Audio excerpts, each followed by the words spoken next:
Welcome to Triumph After Abuse. This episode is dedicated to Nita Mosley. We'll get into her story a little bit later, but this is episode number 1. It's April 1st, 2025, but this is no joke. So the topic for this episode is, I'm gonna take everything in like little tiny bite-sized pieces because I do realize that a lot of the information that you can see online is pretty overwhelming. They go into a variety of topics, it's long, and there's a lot to process and absorb. So I'm going to take it into little bite-sized pieces. It is an elephant, so the only way to eat an elephant is one bite at a time, right? And anyway, so the topic of what exactly is abuse. It can be anything from yelling at another person who is your peer or your colleague or, your partner, what have you. It can come in any variety of or from a variety of different people in your life. It can be from yelling at somebody to name calling to threats, intimidation, withholding finances, something like if your partner goes away for a weekend and they decide to, whether or not they tell you or not, and you discover it later, they decide to take your debit card and your credit card or your keys or whatever because they don't trust you because you're such a horrible person.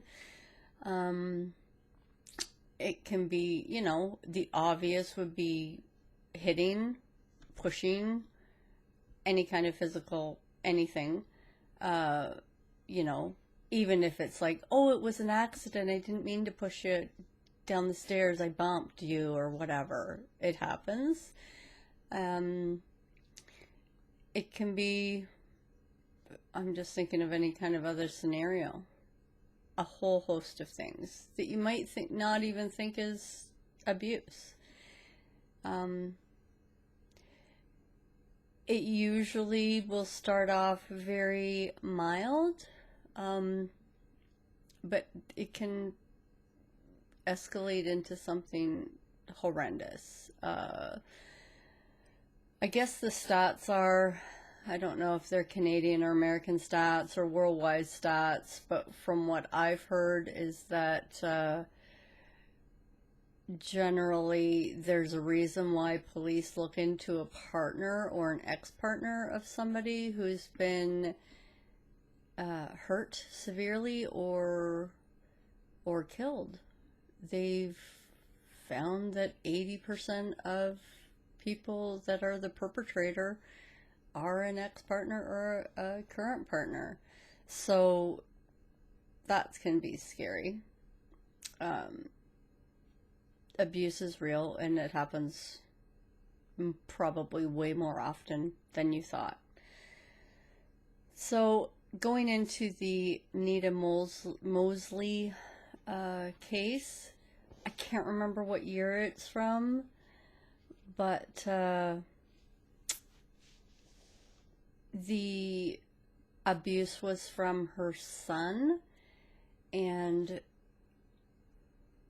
the son was 14 at the time. She was 33.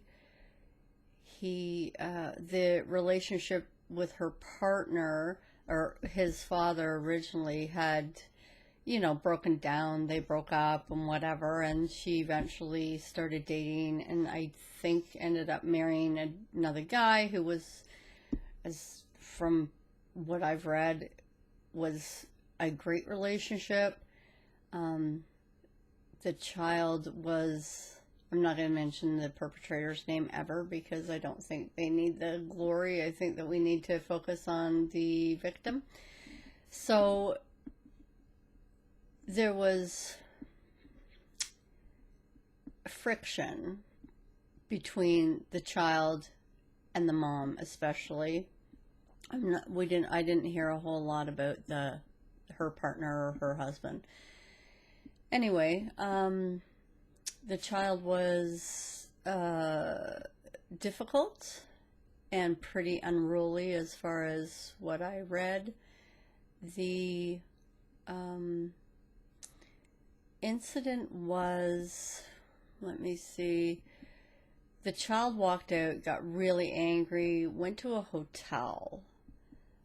The mom was very distraught and worried and called around to all his friends, and she went out looking for him, and eventually I think found him at the hotel, whether she had a tracker on his phone or whatever. I don't know what happened there. But she eventually kind of hunted him down, and they had a talk, and she was like, you know, I'm going to stay here with you. I feel bad. And so anyway, she spent the night in the hotel with her son, and she never woke up because her son, quote unquote, put her out of her misery. One thing with abusive people is they don't take responsibility. They're never going to say, it was me, it's because I was such a bad person. So what ended up happening was he managed to stab her 57 times, and eventually, because she was still alive, eventually strangled her with a cord and left her there. So I think, just my conjecture is, I think that because she was 17 weeks pregnant, he may have seen that as a huge threat to his status as an only child, and abusers don't usually, I'm just guessing because I'm not an abuser, but my guess is that that was a big threat to him. And it also would probably have brought the relationship between Nita and her husband closer together, and they'd have this bond that would last a lifetime. Anyway, it's very sad, and I do believe it was in September 2015, but I could be wrong.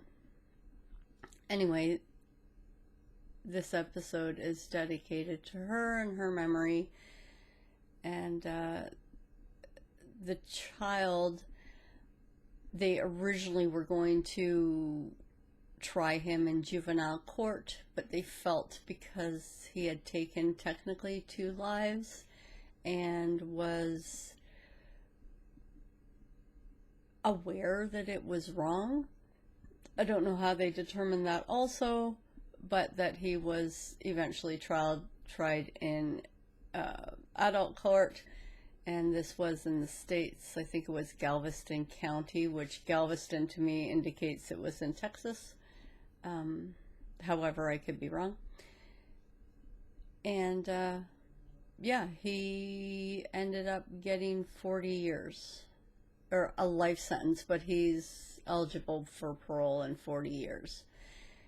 He was just shy of his 15th birthday at the time, and he, by the time he got sentenced, I believe he was 19. So that's pretty sad. I thought of another thing about abuse.